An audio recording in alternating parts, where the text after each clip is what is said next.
नमस्कार मैत्रिणींनो. मी आज सिंपल गोट कसा लावायचा हे तुम्हाला दाखवणार आहे.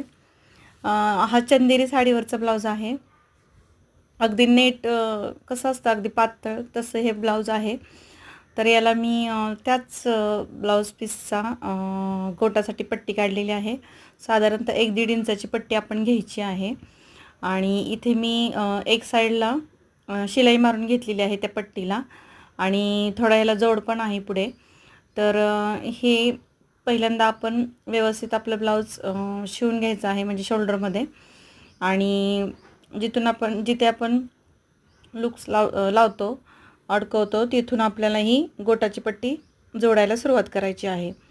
तर अगदी साधारणतः 1/2 इंचाचा गॅप ठेवून आपल्याला ही पट्टी जोडून घ्यायची आहे. बघा तुम्ही, इथे मी पट्टी जोडून घेतलेली आहे आणि ही एक्स्ट्राची पट्टी आपण कापून टाकणार आहोत. तर इथे दुमडून आपल्याला इथे हे शिलाई मारून घ्यायची आहे. आता जेव्हा आपली शिलाई पूर्ण मारून होती पट्टीची, तर त्याच्यानंतर आपल्याला असे छोटे छोटे कट्स द्यायचे आहेत, जेणेकरून जिथे आपला गोलाकार शेप येतो तिथे ही पट्टी दुमडायला आपल्याला व्यवस्थित मदत होते आणि फिनिशिंगमध्ये ही पट्टी आपली बसून जाते. जर तुम्ही हे कट नाही दिले तर ही पट्टी आपली उलटी पडणार आणि गोट आपला असा पूर्ण उलटा पडल्यावरती तो चांगला दिसत नाही. तर ही खूप पातळ पट्टी होती, त्याच्यामुळे गोट थोडा अगदीच जाड म्हणजे होणार नाही. पण हीच आपल्याला गोटाला पट्टी लावावं लागणार आहे. पूर्ण नेटसारखं कापड आहे हे चंदेरी साडीचं. अगदी छान साडी आहे आणि याचे काठ खूप छोटे छोटे आहेत. तर आता आपण हे व्यवस्थित असं जे आतले 2 जिथं आपण जॉईन केलेलं आहे ते पूर्ण आपल्याला आतमध्ये असं व्यवस्थित दुमडून वरून ही पट्टी छान दुमडून घेऊन गोट द्यायचा आहे.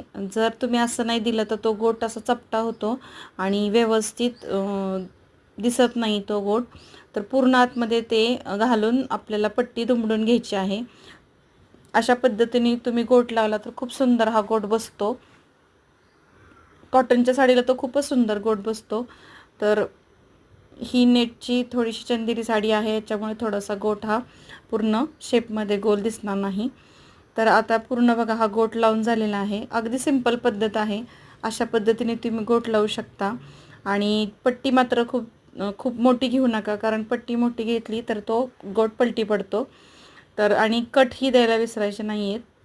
अशा पद्धतीने तुम्ही गोट बघा, अगदी व्यवस्थित गोट लावलेला आहे आणि पट्टीसुद्धा पलटी होणार नाही. तर माझा गोट पूर्ण लावून झालेला आहे, तुम्ही पाहू शकता. तुम्हाला आवडला तर लाईक करा. थँक्यू.